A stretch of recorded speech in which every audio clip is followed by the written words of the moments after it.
Hyvä yleisö, talous on myös ala, jossa sanoilla tehdään todellisuutta. Nyt me tarjoamme teille 4 tiukkaa ottelua nyrkkeilyhenkisesti. Väitteet, niiden perustelut, vastaväitteet. 2 gladiaattoria ottamassa mittaa toisistaan. Ja koska nyrkkeilyhenkisesti ollaan liikkeellä, niin mulla on tällainen paita, essu, jolla estän veriroiskeet. Ja tietenkin ottelijat saavat punaisen ja sinisen nurkan, joihin heidät ahdistetaan. Mutta jotta ei tehdä heidän talouspoliittisista näkemyksistään minkäänlaisia ennakko-oletuksia tai väreihin kytkittyjä koodauksia, niin ratkaistaan asia, kumpi saa kummankin nurkan rahalla, koska rahahan tässä maailmassa kaiken ratkaisee. Kruunu. Olin mielestäni puolustaminen. Hyväksytkö tämän? Juu, menkää kruunu. Kohtalonsa tyytyväinen. Se on minun osani. Sopeutuu annettuihin tilanteisiin. Eli joutsenella sä saat valita paidan värin, ja siis kerrottakoon se, että sininen saa aloittaa. Että tässä on nyt vähän 2 asiaa ratkaistaan kerralla. Mutta se kruunu kannatti valita. Sininen vai punainen, eli aloitus vai kakkososuus? Mä aloitan. Mä veikkaan, että nyt saattoi mennä värin perusteella. Ne on käyttämättä. Jos olisi muuten toisin koodattu, niin mä olisin ottanut sitten vasta 2. No niin, tämä on selvästi siis taktiikka. Kyllä täytyy, koska siis tämä on vakava asia, niin kuin talous on vakava asia. Otetaan nopeat 4 väitettä. Kumpikin on saanut valmistella, ovat miettineet sitä siis näiden karsintakilpailujen, semifinaalien jälkeen. 2 väitettä. Toinen, jossa he tietävät olevansa oikeassa. He saavat esittää perustelut talouspoliittiselle näkemyksilleen 2 minuutin ajan. Sen jälkeen vastapuoli saa minuutin verran kertoa oman argumenttinsa sitä vastaan, minkä takia tästä väitteestä sitä oikeaksi luuleva on täysin väärässä. Sen jälkeen pallo kääntyy edelleen aloittajalle ja vielä annetaan vastustajalle. Eli jokaisessa 4 erästä on ensin 2 minuutin alustusväite ja sen jälkeen 3 matsia, jossa siis isketään. Ensin isketään 2 minuuttia, sen jälkeen minuutti. Ja sininen nurkka, eli Aki Kangasharju tosiaan aloittaa. Esitä väite, josta tiedät olevasi oikeassa. Hyvät ystävät, kapitalismi on ihanaa. Kapitalismi pelastaa ilmaston, se pelastaa luonnon monimuotoisuuden, se pitää eriarvoisuuden kurissa ja se myöskin korjaa meidän mielenterveysongelmat. Kapitalismi on ihanaa, ja mä käytän oikeastaan vähän tahallaan tässä kapitalismi-sanaa, kun se ärsyttää teitä puolijäteistä. Oikeastaan mä puhun markkinataloudesta ja markkinoiden toimivuudesta, ja se pelastaa meidät. Ja mä väitän, joku voisi ajatella, että tämä on aika itsestäänselvä väite, mutta kun mä puhun ei-ekonomisteille, on hämmästyttävää, kuinka monelle se on itse asiassa epäselvää. Niin moni ajattelee, että talouskasvusta luopuminen on ainoa tapa pelastaa ihmiskunta. Tai että vain suurempi julkinen sektori voi poistaa eriarvoisuuden. Ja vain suurempi julkinen sektori saa meidät voimaan hyvin. Mutta mä vetoan tässä nobelistiin. Jos et usko minua, uskokaa nobelistiin. Kun Bengt Holmström sanoi, että hän tietää miksi Suomi, joka on maailman onnellisin maa, on myös maa, joka käyttää kaikkein eniten mielialalääkkeitä ja on kaikkein onnettomin. Miten nämä 2 asiaa voivat olla saman aikaa totta? Ja se johtuu siitä, että me olemme, tämä julkinen sektori ja se markkinatalouden ulkopuolinen sektori on ottanut ylivallan meistä. Se on poistanut kaikkein tämän suurimman kurimuksen, ja meillä ei osu näihin mielipidekyselyihin niitä, joilla ei olisi kotia. Meillä kodittomuus on maailman pienintä. Mutta samalla se julkinen sektori on ottanut ylivallan siltä markkinataloudelta, ja kun se ottaa ylivallan, se ottaa vastuun ihmisiltä. Ja ihmiset voivat pahoin, jos he eivät saa ratkaista itse omia ongelmiaan. Ja Suomessa on käynyt niin, että me emme luota markkinatalouteen tarpeeksi, vaan julkinen sektori on ottanut ylivallan niin, että ihmiset voivat pahoin ja joutuvat vaan olemaan julkisen sektorin huomassa, vaikka he voisivat paremmin, jos saisivat itse ratkaista ongelmia. Tiukka väite. Kapitalismi pelastaa maailman, ihmiskunnan, mielenterveysongelmamme. Mitä mieltä olet, Lauri Holappa? No siltä osin on samaa mieltä, että kapitalistihan minäkin olen ehdottomasti. Ja ehdottomasti markkinatalouden puolustaja ja siinä mielessä eihän täällä ole muuta kuin me kaksi kapitalistia sitten keskustelemassa, mutta mä nyt näkisin kuitenkin, että ehkä edustan vähän erilaista tulkintaa kuitenkin kapitalismista kuin Aki. Eli mä ajattelen niin, että kapitalismin huippukausi oli silloin, kun me voitiin puhua demokraattisesta kapitalismista. Poliittisen talouden tutkimuksessa ja yhteiskuntatieteessä puhutaan usein, että toisen maailmansodan jälkeiset vuosikymmenet, jolloin myös maailmantalouden kasvu oli kaikkein vahvinta, elettiin jatkuvasti täystyöllisyydessä ja myöskin tuloerot jatkuvasti kaveni. Tämä oli semmoinen niin sanottu demokraattisen kapitalismin aikakausi. Silloin kapitalismi ikään kuin oli toiminnallisesti parhaassa tilassaan. Sen jälkeen, kun monia sen keskeisiä instituutioita on purettu. Me ollaan luovuttu esimerkiksi keynesiläisestä talouspolitiikasta suurelta osin, me ollaan luovuttu tulopolitiikasta ja hyvinvointivaltion laajentamisen sijaan ollaan menty hyvinvointivaltion heikentämiseen, niin kapitalismi ei ole päässyt kukoistamaan samalla tavalla kuin sillä demokraattisen kapitalismin huippukaudella. Loppuun sanottakoon niin, että sitä en kyllä nyt ihan tästä puheenvuorosta vielä tajunnut, että mikä tämä on tämä varsinainen mekanismi sen välillä, että miten ikään kuin julkisen sektorin laajentuminen on aiheuttanut meillä keskeisesti mielenterveysongelmia. Kun mä nyt olettaisin, että niillä on ihan muunlaisia ongelmia, jos me puhutaan nuorista ihmisistä, niin ne itse asiassa nimenomaan liittyy keskeisesti kapitalismin ilmentymiin, esimerkiksi sosiaaliseen mediaan ja reguloimattomaan teknologiaan. Tämä mielenterveysongelmien kasvu on itse asiassa osoitus siitä, että me tarvitaan demokraattista säädeltyä kapitalismia. Tuli selvästi kaksi erilaista iskua. Aki, puolustaudu. Mitkähän on ne demokraattiset instituutiot, jotka olemme purkaneet, jotka olisivat niin kuin saaneet jotenkin kapitalismin vähemmän toimimaan, sitä mä ihmettelen. Ehkä jotain tapahtui siinä finanssikriisissä ja nyt Trumpin aikaan, kun ollaan näitä kansainvälisiä yhteistyökuvioita heikenneet, mutta muutenhan nämä kyllä toimii samalla tavalla tämä kapitalismi kuin ennenkin.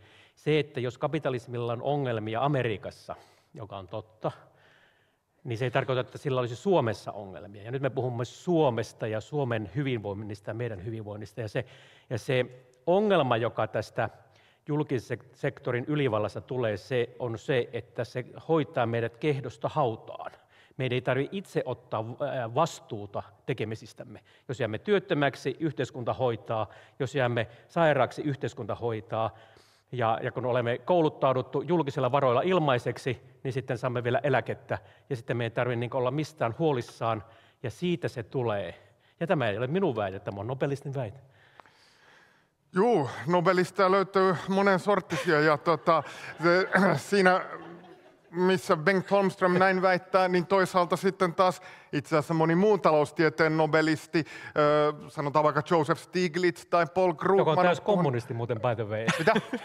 Stiglitzhän on kuuluisa, kuinka kommunistinen kaveri se on. Että... Kommunistinen? Niin, hän on, ei enemmän vasemmalla olevaa kaveria löydy kuin Stiglitz. Joo, voi olla, mutta nobelistihan on kuitenkin. Nobelisti ja kommunisti. Harvinainen yhdistelmä taloustieteen saralla, mutta näköjään sekin on mahdollista. Mutta joka tapauksessa he on niin kuin monta kertaa puhunut siitä, kuinka erityisen hyvin toimivia pohjoismaiset hyvinvointivaltiota, juuri ne valtiot, joissa hoidetaan kehdosta hautaan. Ja oikeastaan tämä on se kaikkein paras puoli tavallaan tällaisessa pohjoismaisessa kapitalistisessa järjestelmässä. Juuri se, että hyvinvointivaltio kulkee meidän niin kuin elämässä, meidän mukana juuri sieltä lapsuudesta aina sinne vanhuuteen, se tuo mukaan semmoista turvaa. Esimerkiksi yksi Kiinan talouden keskeiset ongelmat liittyy siihen, että koska sosiaaliturva on niin heikko siellä kommunismissa, niin sen vuoksi ihmiset esimerkiksi ei uskalla kuluttaa siinä määrin. Kotimarkkinoiden kehitys on heikko, joudutaan vielä tälläkin niin kuin talouden kehityksen asteella olla äärimmäisen vientiriippuvaisia. Siellä olisi koko maailmantaloudelle hyvä, jos Kiina kehittäisi paremmin kotimarkkinoita, mutta se ei onnistu, koska ei ole tätä kehdosta hautaan suojaavaa järjestelmää. Se on totta, me ei olla vielä Yhdysvaltojen kaltainen järjestelmä. Toivottavasti mun mielestä me ei koskaan tullakaan sellaiseksi. Kyse ei ole siitä, missä me tällä hetkellä ollaan, vaan millaisia visioita tälle yhteiskunnalle tällä hetkellä asetetaan, mihin tällä politiikkalinjalla, joka nyt on valittu, esimerkiksi tämän hallituksen toimesta, no ehkä oliko tämä nyt liian politisoitunut, mulla on punainen paita päällä. Ja mä oon itse asiassa täällä vasemmalla puolellakin sieltä mihin saadaan lopulta päätyä. Se on mutta tämä mielenkiintoinen Kiina-vertaus. No niin, nyt lähtee jo jalkapinnomata, sanon nyt vielä. Sanon vain tämän, että Kiinahan on tämmöinen valtiokapitalismin niin kuin johtava maa. Ja siellä se nimellisen valtio ottanut tämän haltuun, tämän kuvion. Ja sitä huomataan, että jos valtio ottaa liikaa demokratialta pelitilaa, niin silloin käy myös huonosti. Että kyllä se pitäisi olla se demokraattinen vapaa markkinatalous, jolla nämä ongelmat parhaiten ratkaistaan. Eli se demokraattinen kapitalismi, mistä Lauri tuossa puhui. Onpa teidän matsinne kiinnostava. Kiihkeä oli jo ensimmäisistä väitteistä. Saatiin maailmanpolitiikkaa, saatiin Yhdysvaltoja, Suomea, Kiinaa. Tuomionhan jaatte lopulta te. Kongin kumahti vasta ensimmäisen erän loppumisen merkiksi. Väite, josta olet oikeassa. Okei, mulla ei ole ihan noin seksikästä väitettä, koska olen ankea ihminen, ankea keski-ikäinen ihminen, niin viedään keskustelu kaikkien kannalta kuivempaan suuntaan, mutta minun mielestäni innostavaan suuntaan. Mun väitteeni on seuraava. Yksinkertaisuudessaan kokonaiskysynnällä on merkitystä, erityisen suurta merkitystä myös pitkällä aikavälillä. Ja mitä tämä tarkoittaa? Sanotaan, että kaikki täällä ei välttämättä ole näin syvällisesti asioihin, siis tämmöiseen makrotalousnillitykseen perehtyneitä. Kokonaiskysyntä tarkoittaa lähtökohtaisesti kulutuksen investointien muodostamaa kokonaisuutta. Ekonomistit keskimäärin sanoo niin, että joo, siellä merkitystä, mutta sillä on merkitystä vain lyhyellä aikavälillä. Että voi olla, että meillä tulee semmoisia taantumia tällaisia, mutta pitkällä aikavälillä ne itsestään häviää, että meillä on taloudessa tasapainomekanismeja ja ne häviää ja sen takia ei tämä ole niin olennainen, että me voidaan kyllä vähän elvytyksellä välillä ja selvitetään, niin jouduttaa sitä päätymistä sinne pitkän aikavälin tasapainoon, mutta se tulee kuitenkin itselläänkin. Ja juuri se ajatus siitä, että nämä ongelmat on lähtökohtaisesti vain lyhyen aikavälin ongelmia, niin johtaa siihen, että voidaan niin usein perustella vailla suurempia tunnontuskia sitä, että joo, että kyllä me nyt voidaan leikata, koska nämä leikkausten aiheuttamat ongelmat, niiden aiheuttaa työllisyysongelmat ja kasvuheikentyminen, oletetaan, että ne on vain lyhytaikaisia. Silti meillä on paljon evidenssiä nykyään. Sekä teoreettisesti voidaan sanoa, että meillä ei oikeastaan uskottavia väitteitä, uskottavia mekanismeja teoreettisesti, että miksi nämä olisi vain lyhyellä aikavälillä nämä ongelmat. Toisaalta meillä on paljon empiiristä evidenssiä niin sanotusta hystereesimekanismista, eli siitä, että esimerkiksi lyhytaikainen työttömyys hyvin helposti pitkittyy, ihmistä tulee työkyvyttömiksi, stigmatisoituu työnantajien silmissä jo lyhytaikaisesti. Ja näin ollen, jos me ei harjoiteta aktiivista kysynnän säätelypolitiikkaa, niin siitä seuraa isoja ongelmia myöskin pitkällä aikavälillä. Tämän takia meidän pitäisi olla erityisen varovaisia tämän leikkauspolitiikan kanssa. Huomatkaa, isompi julkinen sektori. No voihan niitä verojakin alentaa, jos haluaa sitä kokonaiskysyntää sillä lailla stimuloida. En mä ottanut siihen kantaa. Kyllä, joo. Tästä huomaa, että Lauri ei ole lukenut taloustiedettä, koska Lauri on kyllä lukenut sitä. Taloustieteen mukana ongelmat johtuu kysynnästä lyhyellä aikavälillä, mutta kysyntäsäätelyllä sinä et voi saada kukoistavaa taloutta pitkällä aikavälillä. Pitkällä aikavälillä kukoistus tulee siitä, että me huolehditaan, että markkinatalous toimii ja markkinatalouteen riittää tarjontaa. Riittää työntekijöitä, riittää sitä pääomaa ja riittää innovaatioita, jotka tulee siitä markkinatalouden tuomista näkemyksistä. Me emme saa kukoistavaa maailmaa sillä tavalla, että säännellään kysyntää pitkän aikavälin lähtökohdista, koska silloin se johtaa siitä, että sitä kysyntää, sitä elvytystä täytyy tehdä aina, Ja kun me aina joudutaan tekemään elvytystä, me ollaan Suomen tilanteissa. Suomi on elvyttänyt vuodesta 2009 joka ainoa vuosi, ja tästä eteenpäinkin näyttää elvyttävän. Me ollaan tässä niin kuin Laurin paratiisissa Suomessa, että pidetään niin kuin elvytyksellä tämä talous liikkeellä, ja se, mistä minkä me olemme unohtaneet tavallaan sote-uudistuksen ja tämän velkaantumisen ongelmissa on se, että me puhuttaisiin sitä kasvusta, miten saadaan talouskasvu, miten saadaan innovaatiot kunnolla kukoistaan, miten saadaan rahoitusta niille innovaatioille. Tämä oikea pitkän aikavälin tarjontaan perustuva talouskasvukeskustelu on jäänyt tämän lyhyen aikavälin ongelmien varjoon, ja se on ehkä yksi syykin, miksi me olemme nyt näissä ongelmissa. No, siinä tuli kyllä niin monta väitettä, jotka, en anna niistä sen tarkempaa deskriptiota, mitä niistä ajattelen, mutta Aki sanoi, että minä en ole lukenut taloustiedettä, mutta kun noin väitteet kuulin, niin aloin epäillä itse, että onko se Akikin sieltä tietojen käsittelytieteestä, kuten se keskuskauppakamarin pomo. Niin, mutta ensinnäkin, että kyllähän ihan taloustieteessä tällä hetkellä on aivan etabloitunut fakta tällä hetkellä, että tämä hystereesimekanismi on kesken. Tästä puhuu taloustieteen isot nimet, Lawrence Ball, Lawrence Summers. Kyllä tämä hystereesimekanismin ikään kuin pitkän aikavälin merkitys, niin kyllä tämä on tällä hetkellä aivan kiistattomasti tunnustettu. Mutta mä lähdetään nyt kuitenkin vaikka siitä, että ajatellaan sellaista tilannetta, että meillä taloudessa valitsee kysynnän vajausta. Että meillä on vaikka ollut finanssikriisi tai joku muu, minkä seurauksena on syntynyt tilanne, että yritykset ei halua investoida ja sitten myöskin kulutus on vähempää. Minkä takia tämä loppuisi automaattisesti? Jos me oletetaan, että pitkällä aikavälillä me ollaan väistämättä siellä tuotantopotentiaalin tasolla ja kaikki nämä ongelmat on vaan tilapäisiä. No, kun sä sanoit, että sä vaan toistit sen, mitä mä itse sanoin, että taloustiede ajattelee, että nämä on lyhyellä aikavälillä. No miksi ne on vaan lyhyellä aikavälillä? Selitä. No, siksi, koska me tarvitaan, jos meiltä kysyntä lähtee, niin talouden täytyy reagoida siihen jotenkin. Ja se elvytys auttaa meitä pitämään sitä kysyntää yllä sen kuopan, kunnes talous käynnistyy normaalisti uudestaan. No, millä tavalla se käynnistyy uudestaan? Joko luottamus palaa niin kuin finanssikriisin romahduksen jälkeen, tai sitten hinnat reagoivat niin, että tietyt tuotantohyödykkeet käy halvemmiksi, ja sitä kautta kannattaa taas ruveta uudestaan investoimaan. Tämä on ihan perus niin kuin tällainen niin suhdannepoliittinen sykli. Ja aina kun se luottamus palautuu, sitten palautuu investoinnit ja myöskin talouskasvu palautuu. Mutta mä voisin sen verran myöntää, jos puheenjohtaja sallii, että olemme yhdestä asiasta samaa mieltä. Niin, saa olla samaa mieltä, ihan vain yhdestä. Siitä me olemme samaa mieltä. Että siis en kiistä sitä, etteikö tämä hystereesi-ilmiö olisi totta. Etteikö työttömyyden nousu korkeaksi vuonna 1994, esimerkiksi 90-luvun lamassa, niin jättänyt pitkää häntää työttömyydelle, ja se oli hirveän vaikea saada sieltä alas. Ja se on se esimerkki, että lyhyen aikavälin suhdannevaihtelulla on pitkän aikavälin vaikutuksia, se on ihan totta. Mutta se ei käännä koko tätä asetelmaa niin päin, että pitkällä aikavälillä vain tämä kysyntä. Eihän mä nyt niin ole sanonut. Mä en ole sanonut vain. Eihän sinä sanonut. En sanonut, että vain. En missään, en ole ikinä sanonut niin. Mä sanoin vain, että sillä on myös merkitystä.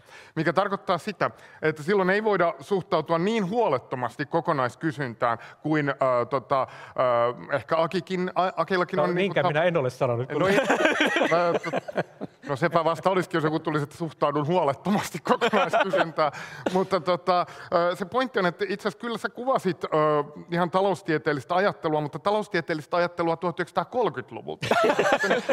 eli sitä ajatusta, että kun palkat laskee tarpeeksi, niin sitten talous stabilisoituu. Ja silloinhan suuren laman aikaan Yhdysvaltojen valtiovarainministeri, oliko se Andrew Mellon, kun se oli vaikka,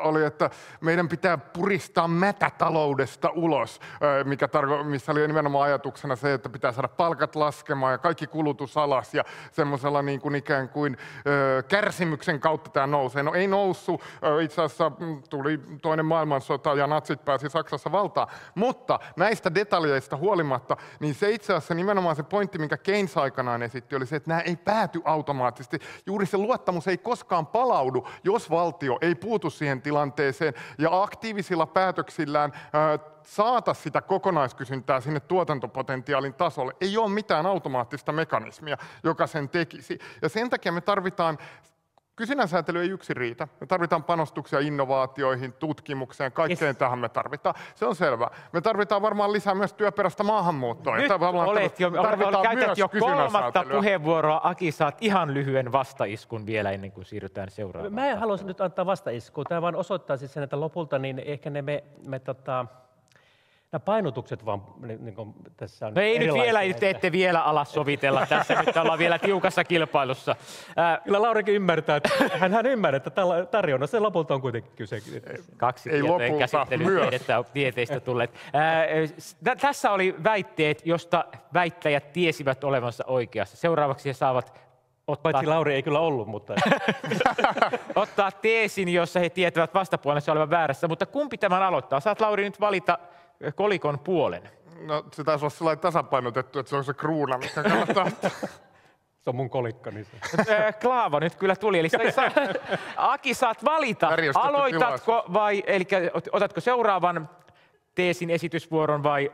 No jos sallit, niin mä voisin nytkin aloittaa, koska mulla on mä keksin tämän pointin nyt tuosta, mitä Lauri sanoi, mistä hän on sellaista... Siis tämä hysteerinen teoria jatkuu tässä eteenpäin. Jätetään hysteerikot, mutta tästä elvytys kautta sopeutus, se sopeutussana Laurilla vilahti tuossa, niin siitä mä olisin kyllä sitä mieltä, kun Lauri varmaan kohta tulee sanomaan teille, että IMFkin on sanonut, kansainvälinen valuuttarahastokin on väittänyt, että Eurooppa teki virheen, kun se niin sanottu sopeutti ja säästi 2010-luvulla. Ajatelkaa muuten, Lauri väittää, että aina tarvitaan elvytystä ja Eurooppahan sopeutti 2010-luvulla ja silti talouskasvu lähti käyntiin, että hänellä meni vähän nyt, tässäkin tämä meni väärinpäin, mutta siis pointti on vaan siis se, että hän tulee väittämään kohta, että IMF sanoi, että Eurooppa teki väärin, kun se sopeutti 2010-luvulla säästi ja nosti veroja, niin se, minkä hän unohtaa kohta sanoa, on se, että siksi se epäonnistui Euroopassa tätä kuvio, tai siksi se oli se eurokriisi tavallaan, niin kuin siellä on näitä ongelmia, on toisaalta se, että kun sopeutettiin liikaa veroja kiristämällä. Ja kun taloustiede sanoo ihan selvästi, että silloin kun täytyy säästää menoja leikkaamalla, ei veroja kiristämällä. Kataisen hallitus sopeutti ennen kaikkea veroja kiristämällä, ja se talous ei vaan tahtonut lähteä käyntiin ennen kuin tuli Sipilä, pelasti meidät kiky-paketilla.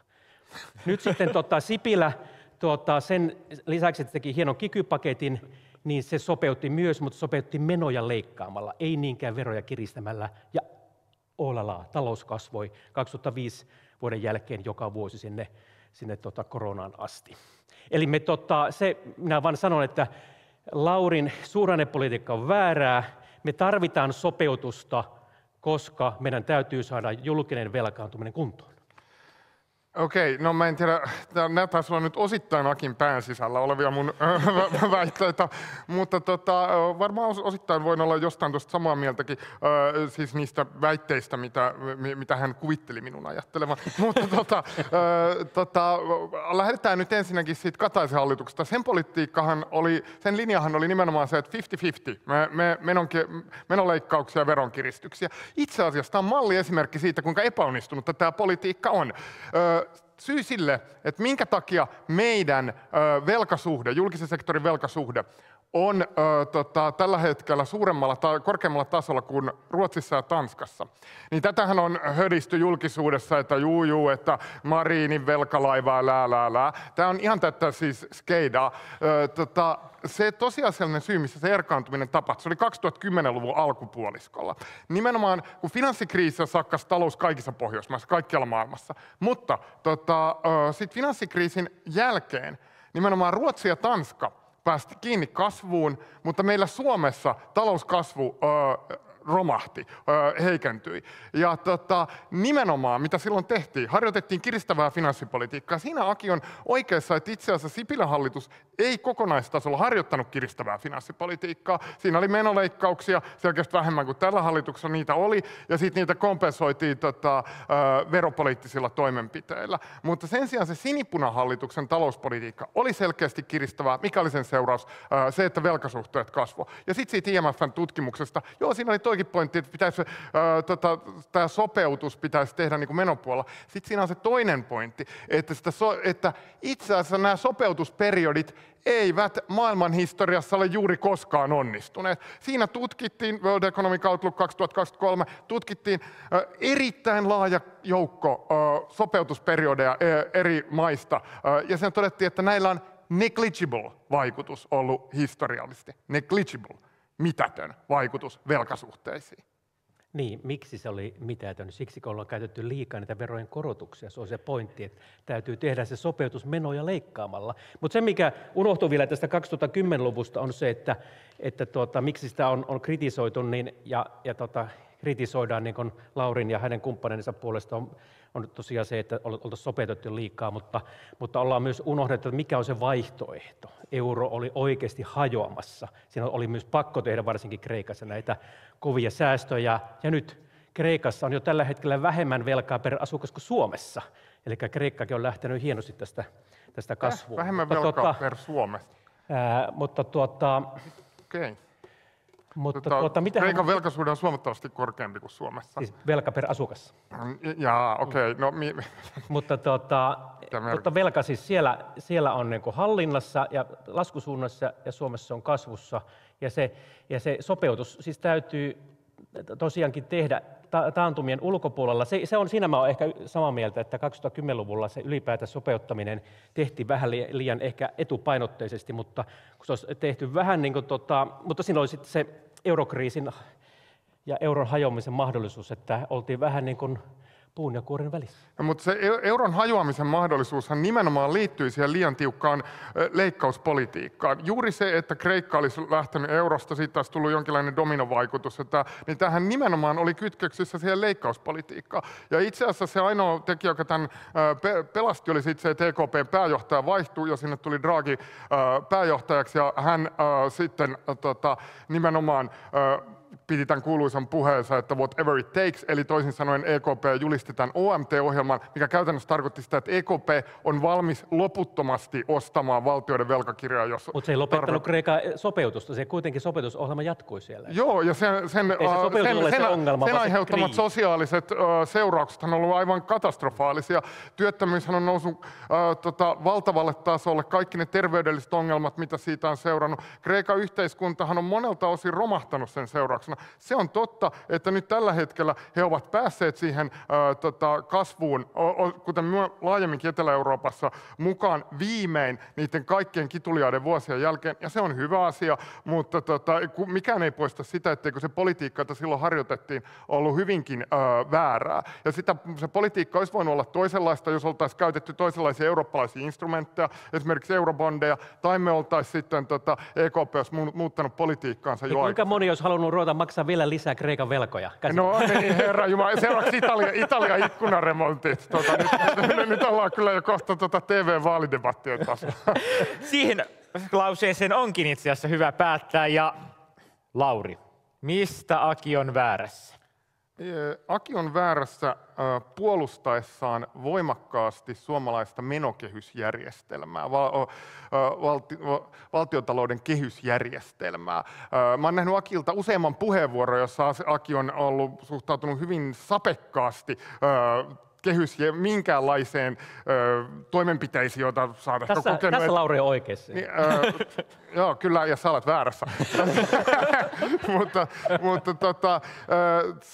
sanotaan nyt ensiksi yleisölle, mikä on kehysjärjestelmä. Kehysjärjestelmällä tarkoitetaan sellaista meidän valtiontalouden ohjausjärjestelmää, jonka idea on se, että me pultataan kiinni 4 vuodeksi, koko hallituskauden ajaksi, tietty menotaso. Ja sitä ei hallituskauden aikana saa muuttaa. Jos jotain uusia menoja halutaan tehdä, niin pitää leikata sitä muuta pois. Se, mikä sen järjestelmän ongelma on se, että se ei sano mitään verotuksen tasosta.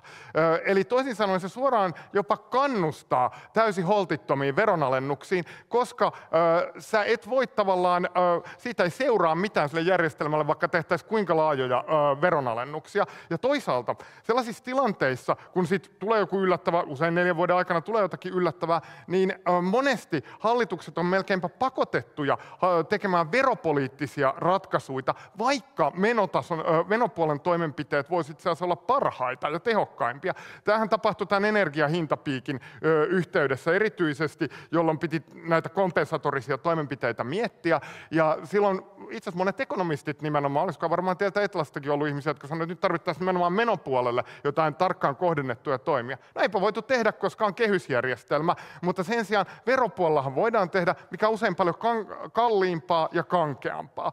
Ja tämä nimenomaan, että itse asiassa se ei millään tavalla suojaa julkista taloutta ja vahvista, turvaa meidän julkisen velkasuhteen kehitystä, vaan ainoastaan estää menopuolen toimenpiteet, vähentää myös sitä järjestelmän uskottavuutta, koska se on poliittisesti biasoitunut. Se, että jos me haluttaisiin, että se olisi uskottavaa ja kaikki sitoutuu siihen, niin siinä pitäisi olla myös verotus mukana.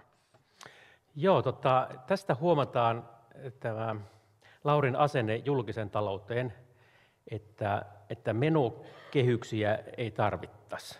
Tai että joka kritisoi menokehysten rikkomista, sen menokaton, menojen liiallista käyttöä, niin siinä olisi jotain niin kuin omituista. Siellä on semmoinen taustalla sellainen ajatus, että meillä ei ole mitään vaaraa siitä, että me vaan lisätään julkisia menoja.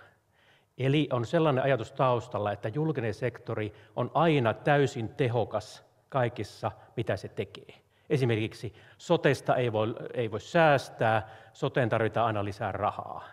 Ja me tiedetään, kuinka paljon järjestelmässä, jossa on hirveästi ihmisiä, hirveän monimutkaiset organisaatiot, siellä on ihmisillä virat ja sitten johtajana on poliitikot.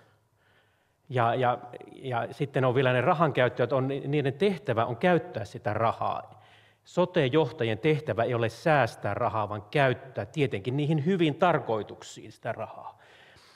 Niin, kun me tiedetään yksityisellä sektorilta ja firmoista, kuinka vaikeaa on säästäminen, ja siellä tehdään YT:tä ja muutosneuvotteluita vähän väliä, koska markkinoiden paine pakottaa firmat järkevän rahankäyttöön. Mutta kun määritelmällisesti julkisella sektorilla ei ole sitä kilpailua, ei ole markkinan painetta, niin siellä ei ole mitään painetta säästää rahaa. Ja siksi virkamiehet ja poliitikot ovat sitoneet käsiään ja yrittäneet keksiä jotain sääntöä, että no miten me saataisiin sitten sitä rahan käyttöä. Te voitte kysyä kaikilta, jos et ole itse politiikassa, niin lähimmältä kaveri, joka on mukana politiikassa, niin te tiedätte, että poliitikot käyttää joka pennin, joka budjettiin menee. Sieltä ei tule vapaaehtoisesti mitään rahan säästöä.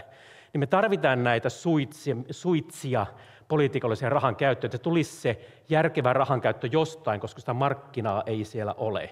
Ja siksi minusta on hyvin tärkeää, että me säilytetään tämä menokuri ja Mutta niinkään ei tarvitse siihen veropuolella mitään kuria olla. Sehän oli se mun kritiikki. En mä sanonut mitään hyvinvointialueiden johtajien palkoista tai muista tämän tyyppisistä seikoista. Mä vaan sanoin, että jos me halutaan, että meillä on sen tyyppinen julkisen talouden hallintajärjestelmä, joka aidosti on rakennettu turvaamaan julkisen talouden velkakestävyys, niin silloin sen pitää ottaa huomioon sekä menopuolen että veropuolen aspektit. Ja nyt tällä hetkellä veropuoli on kokonaan tästä ulkopuolella ja se mahdollistaa nimenomaan laajat veronalennukset. Esimerkiksi ennen vaaleja voi olla kiva alennella veroja ja hyvin harvoin ollaan sellaisessa tilanteessa, että tämä verotuksen alentaminen olisi joku taikaseinä, josta sitten ikään kuin saataisiin sitten niin paljon näitä dynaamisia vaikutuksia, että itse asiassa ne maksaisivat